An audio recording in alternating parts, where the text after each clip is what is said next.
জ্বালানি তেলের সংকটের গুজবে রাজধানীর বিভিন্ন পাম্পে ভোর থেকেই ভিড় করছেন যানবাহন চালকরা। আরও জানাতে বিজয় সরণি থেকে যুক্ত হচ্ছেন সহকর্মী নাজমুল হুদা।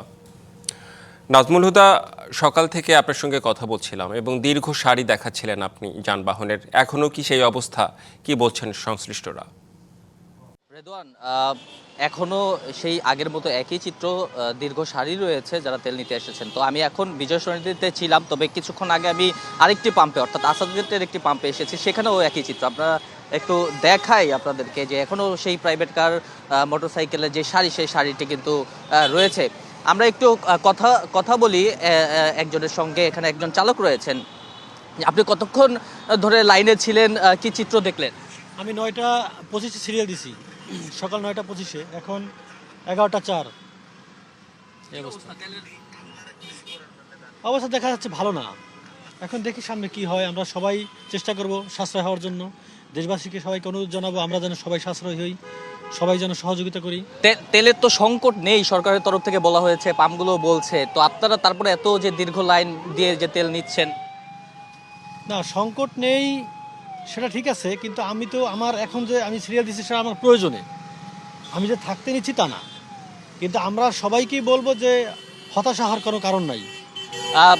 বলছিলেন যে তারা তেলের সংকট যদিও নেই, সরকার থেকে বলা হচ্ছে, তারপরেও তাদের যে দৈনন্দিন তেলটা প্রয়োজন পড়ে, সেই তেলটা তারা নিতে এসেছেন এইখানে। এই কারণে আসলে একসঙ্গে সবাই একটু আতঙ্কের জায়গা থেকে তেলটি নেওয়ার কারণে এই দীর্ঘ লাইনটি বলা হয়েছে। এবং আজকে কিন্তু 2 লিটার তেল দেওয়া হচ্ছে, যেগুলো মোটরসাইকেল রয়েছে সেই মোটরসাইকেলে, এবং প্রাইভেট যেই গাড়িগুলো রয়েছে সেই গাড়িগুলোতে তেল দেওয়া হচ্ছে 10 লিটার। এটি গতকালকেই যেই জ্বালানি প্রতিমন্ত্রী এবং মন্ত্রী তারা কিন্তু বলেছে যে তেলের পর্যাপ্ত মজুদ রয়েছে। সেক্ষেত্রে এখন একটু সীমা কমিয়ে দেওয়া হয়েছে তেল নেওয়ার ক্ষেত্রে, তবে এই সংকট নেই এমন কথাই তারা জানিয়েছে। তাই এ দিয়ে বিচলিত না হওয়ার জন্য সবাইকে আহ্বানও করেছে। একটা বিষয় বুঝলাম যে কেউ প্রয়োজনে আসলে তেল পাচ্ছেন না, আবার কেউ অতিরিক্ত তেল নিয়ে রাখছেন, রিজার্ভ করে রাখছেন। আসলে সংকটটা নানাভাবে তৈরি হচ্ছে। ধন্যবাদ আপনাকে নাজমুল হুদা।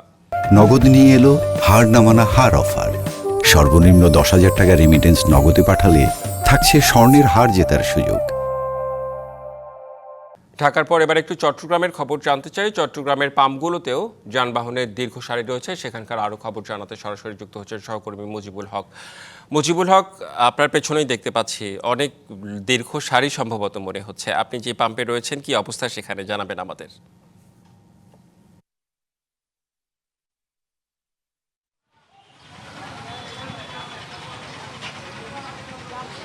রেদওয়ান, আমরা সকাল 9টার সম্প্রচারটিতেও দেখিয়েছিলাম যে যানবাহনগুলো দীর্ঘ সারি রয়েছে। তখন আমরা একটা পেট্রোল পাম্পে ছিলাম, এখন আমরা অন্য একটি পেট্রোল পাম্পে রয়েছি। সেখানেও একই ধরনের চিত্র আমরা আসলে দেখতে পাচ্ছি। বিশেষ করে মোটর সাইকেল এবং ব্যক্তিগত গাড়ির এক ধরনের দীর্ঘ সারি দেখা যাচ্ছে। এবং তারা কেউ বলছেন যে নগরের বিভিন্ন জায়গায় তারা ঘুরে তেল না পেয়ে অন্য জায়গার যে সমস্ত তেল পাওয়া যাচ্ছে সেই জায়গাগুলোতে তারা আসছেন এবং ঘুরে আসলে তারা তেল সংগ্রহ করছেন। তবে এখানটাতে আসলে পাম্প মালিক যারা রয়েছেন তারা বলছেন যে তেলের যে স্বাভাবিক সরবরাহ সেটি তো রয়েছেই, এবং স্বাভাবিক প্রতিদিনকার মতো যে তেলের সরবরাহ করা হয় সেটি তারা করছেন। কিন্তু কেউ এসে আসলে তাদের প্রয়োজনের অতিরিক্ত তেল আসলে সংগ্রহ করছেন। এবং আমরা দেখছি যে ব্যক্তিগত গাড়ির এক ধরনের আধিক্য রয়েছে, চাপ রয়েছে। যদিও গতকাল রাত থেকে একটি নির্দিষ্ট পরিমাণ তেল সংগ্রহের মাত্রা বিপিসির পক্ষ থেকে নির্ধারণ করে দেওয়া হয়েছে। পাম্পের যারা মালিকরা রয়েছে তারা বলছেন যে অন্য কোনো পাম্প থেকে তারা তেল সংগ্রহ করেছেন কিনা সেই রসিদগুলো আসলে তারা চেক করে তারপরে আসলে তারা দিচ্ছেন। আপনি জানেন যে চট্টগ্রাম দেশের দ্বিতীয় বাণিজ্যিক রাজধানী, বৃহত্তম কারখানা থেকে শুরু করে ব্যাপক যানবাহন এখানে রয়েছে। অনেকগুলো কারখানা আসলে পরিশোধিত তেল দিয়ে চলে, ফলে এক ধরনের সংকট তৈরি হতে পারে। যদি আমাদের একটি সংবাদের মাধ্যমে জানাচ্ছিলাম প্রায় 1 লাখ ক্রুড অয়েল কিন্তু এখনও পর্যন্ত যে হরমুজ প্রণালী সেটি বন্ধ থাকার ফলে আটকা রয়েছে। ফলে কয়েকদিনের মধ্যে সেই পরিশোধিত তেল যদি বাংলাদেশে প্রবেশ করতে না পারে তাহলে একটা দীর্ঘমেয়াদী সংকট আসলে তৈরি হতে পারে। তবে এখন পর্যন্ত সেই ধরনের কোনো সংকট নেই। সরকারের পক্ষ থেকে, বিপিসির পক্ষ থেকে যেটি বলা হচ্ছে যে পর্যাপ্ত পরিমাণে তেল বা জ্বালানি মজুদ রয়েছে, এবং এখানে একটা অতি উৎসাহী চালক এবং গাড়ির মালিকের আধিক্য লক্ষ্য করা যাচ্ছে, যারা তেলের একটা সংকট তৈরি হতে পারে বা দাম বাড়তে পারে এই ধরনের মোটামুটি দুটো সংকটের জায়গা থেকে বা সামাজিক যোগাযোগ মাধ্যমে প্রচারণার জায়গা থেকে তারা আসলে তেল সংগ্রহ করে নিচ্ছেন। কেউ কেউ বলছেন যে অনেক জায়গায় তেল সরবরাহ না পেয়ে তারা এখানে আসছেন। অর্থাৎ আমরা মিশ্র প্রতিক্রিয়া আসলে তাদের মধ্যে দেখতে পাচ্ছি। যদিও সরকারের পক্ষ থেকে বারবার সেটি বলা হচ্ছে যে পর্যাপ্ত পরিমাণ তেল মজুদ রয়েছে, এবং আপনি জানেন যে বাংলাদেশে যে পরিমাণ জ্বালানি তেল ব্যবহৃত হয় তার অধিকাংশই কিন্তু মধ্যপ্রাচ্য নির্ভর, অর্থাৎ মধ্যপ্রাচ্য থেকে আমদানি করা হয়।